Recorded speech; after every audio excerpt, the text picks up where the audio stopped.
Today we're going to talk about hyperpigmentation. I'm actually going to give you a protocol and what I consider to be the must-have elements of a good skincare routine that will help you to clear pigment that you have now that you don't want.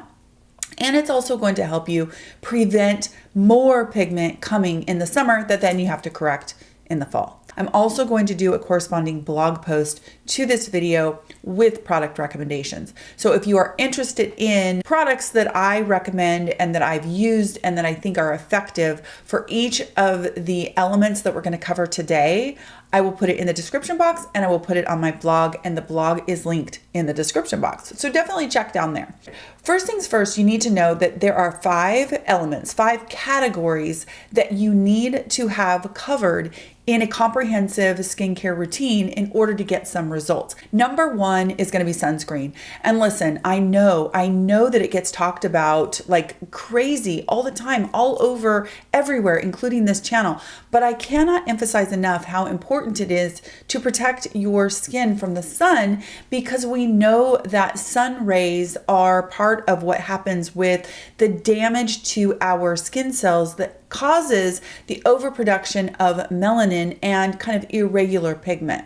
So if we step back and we look at what's really going on when we get hyperpigmentation, a lot of it can be traced back to a couple things. Number 1, it can be traced back to UV damage. So damage from the sun, often when we're young, and we just don't see it until we get older. And number 2, inflammation. So inflammation in our skin can cause pigment that we don't want. That's why sometimes if you have an acne pimple, especially if you mess with it, when the pimple is gone, you're left with a dark mark. The reason why you have that dark mark is because there was some inflammation. Now that the pimple's gone, that post-inflammatory pigment is there.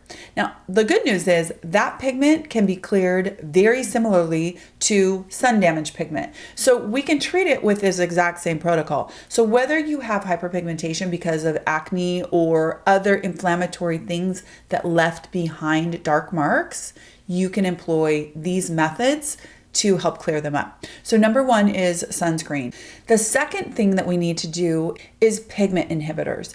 Now, the thing about pigment inhibitors that's really important for people to understand is that if you think about the way that our skin works, when we're younger, we turn over our skin. We see new skin on the surface, let's say every 28 days, okay? Around every 28 days. Clearly, it's a little bit different for everyone depending on lots and lots of factors, but we'll go with 28 days.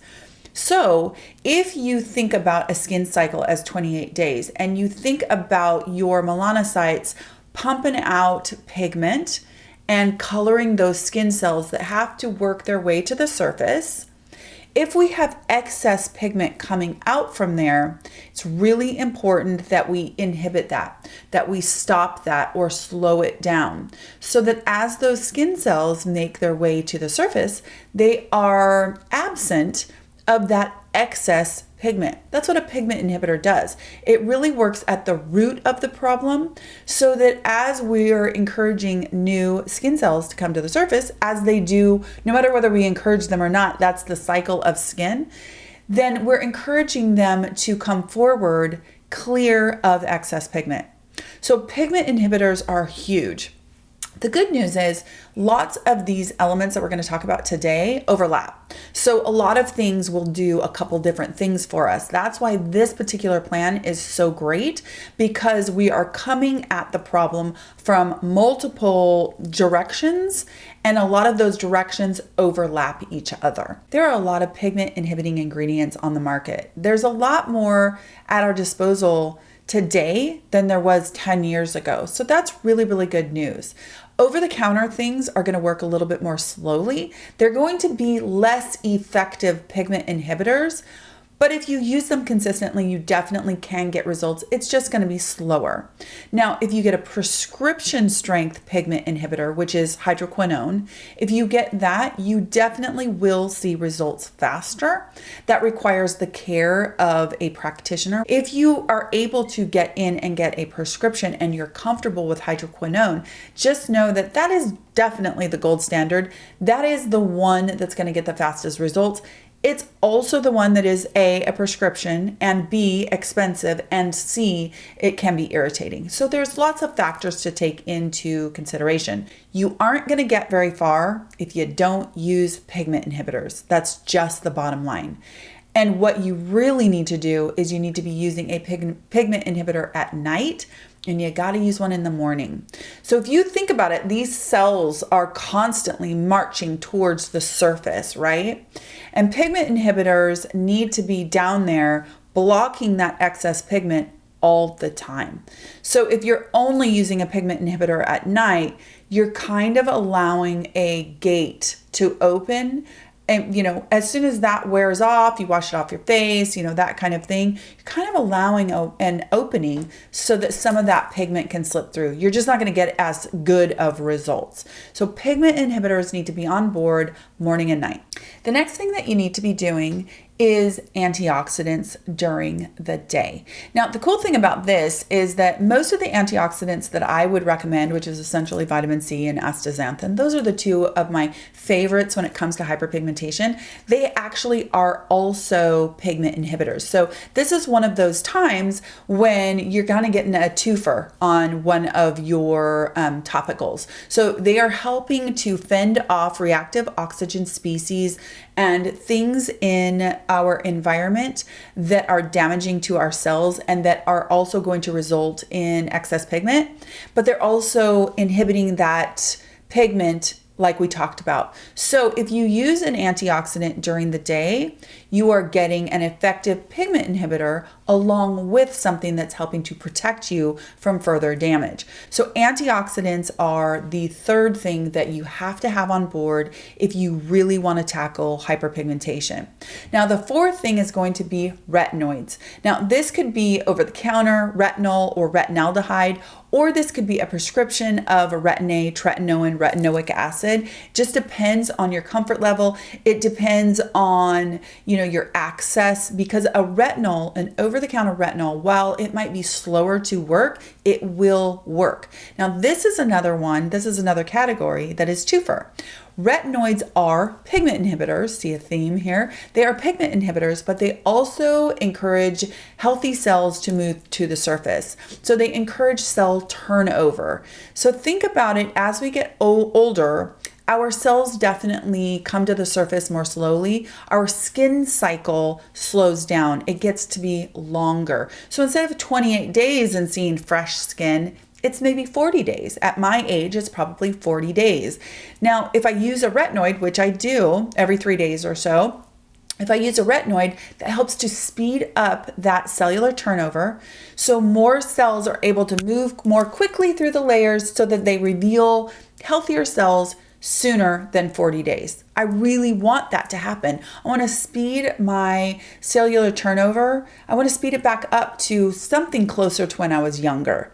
Now, the other thing about retinoids is they are also a pigment inhibitor. So while they're helping cells to move more quickly and more healthy to the surface, they're helping to inhibit that unwanted pigment from coming along with those cells to the surface. So retinoids are super duper important. You just have to find one that works for you, and you have to implement it in a way that won't cause you excess irritation. That's why I have backed off to about every third night, because I really find that that's my sweet spot. I still get results, but I'm not irritated, flaky, red. Now, if you can use a retinoid more often than that and you're comfortable with that and you like that, that's awesome. That's great too. It's a personal thing and you just have to find your sweet spot. My one recommendation with retinoids would be not to ever go longer than 72 hours between applications, because this is one of those things. It's a vitamin. It's vitamin A derivative, and we acclimate to the vitamin. Our skin gets used to it and is able to start to tolerate it over time. Now, if you go longer than 72 hours between applications of vitamin A, your skin never gets adequately acclimated to it. So you may find yourself more irritated than if you used it consistently about every 3 days or closer together. So just know that. I always tell people to start out with their retinoids about every 3 days and really work towards getting acclimated. It's important to know that inflammation can actually cause hyperpigmentation. So we want to really carefully move into this process with the least amount of inflammation going on as possible. So you can see where this is kind of a slow and steady wins the race when it comes to retinoids. So retinoids are your fourth kind of element that are really, really important. The fifth element is going to be alpha hydroxy acids. Now, you can also do beta hydroxy acids and you can do polyhydroxy acids. They're all kind of relatives of each other and they are all chemical exfoliants. The reason why I really like alpha hydroxy acids I really like lactic. I like a little bit of glycolic, but I really love lactic acid is because what it's doing is it's helping to exfoliate the surface of your skin. So a lot of times we have hyperpigmentation that's sitting really on the surface, and a good alpha hydroxy acid can help to kind of clear that surface. But a lot of what can also happen is that it can stimulate healthy cells to move towards the surface as well.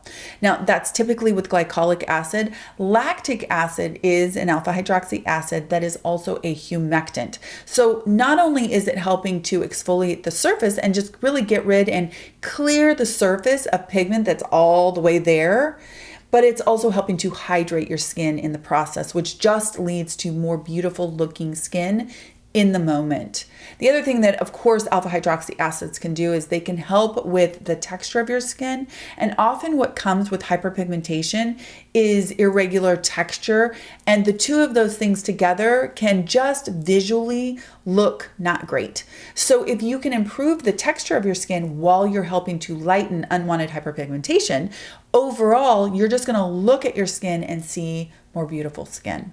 So I do recommend alpha hydroxy acids. Now, I would say once or twice a week is good for most people. Some people can do this a little bit more. Some people need to back off and do just once a week.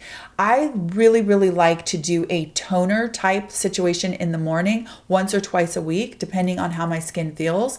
But I do have a couple other products that are actually like washes that I really, really am digging right now, that I, again, only once or twice a week. You don't want to over exfoliate your skin. If you over exfoliate your skin, you can get some more excess inflammation, and inflammation can cause hyperpigmentation. So all of this is about going in not too hardcore, or else you actually make the problem worse. So you have to be patient and trust the process, and you will see results. You just got to give it time. That is probably one of the biggest things that I can tell people. I will see people in my private Facebook group talk about, I've been using X, Y, or Z for a month and I'm not seeing results. You have to give it longer than that, you guys. You've got to give things 3, 4, 5 months, 6 months. When you're talking about retinoids, sometimes it's 9 months or a year before you really start to see the benefits. Now, as far as hyperpigmentation is concerned, I do think that most people can see some really, really great results in just a few months, 2 to 3 months, and you should really start to see an improvement because you've given your skin enough skin cycles to start to see the cells that are coming forward that have no excess pigment. You can start to see them, but you're not going to see those results until 2 or 3 months. If you see some improvement in your hyperpigmentation earlier than that, that's usually pigment that was already on the very, very surface that you've been able to just, move along faster with your alpha hydroxy acids. So that kind of pigment improvement is usually because it was really, really surface. Now, those are the 5 elements. How do we incorporate them in a routine? I'm going to have this all written down with a really clear protocol. I'm literally going to put Monday through Sunday exactly what you should do, AM and PM, on the blog. So there will be no question as to how to incorporate anything. I'm going to put the link to this blog post at the very top of the description box so that you can't miss it. And I will also mention it in a pinned comment under this video so that everything that we talked about today is written down for you in a blog. Now, lastly, if you are over, say, 30, you can add in DNA repair enzymes. Now, everybody can use DNA repair enzymes. It doesn't matter. You don't have to be 30 to use them. But if you have hyperpigmentation due to UV damage from, old sun damage, and you're starting to notice that as you age, DNA repair enzymes can really, really help your hyperpigmentation. It's just another leg in the table, if you will, okay? Now, it's not a must, but it really can be very, very helpful. It's kind of like that sixth category that I definitely think is sort of the cherry on top. So if you're older than 40 and you have, excess pigment and you're really trying to battle that hyperpigmentation, then you may want to consider DNA repair enzymes. I have content on that I encourage you to watch so that you can understand why that's so imperative to a good skincare routine as we age, especially if we spent time in the sun. I do hope that you are having a wonderful day. I hope that this video was helpful, and I'll talk to you in my next skincare video. Take care.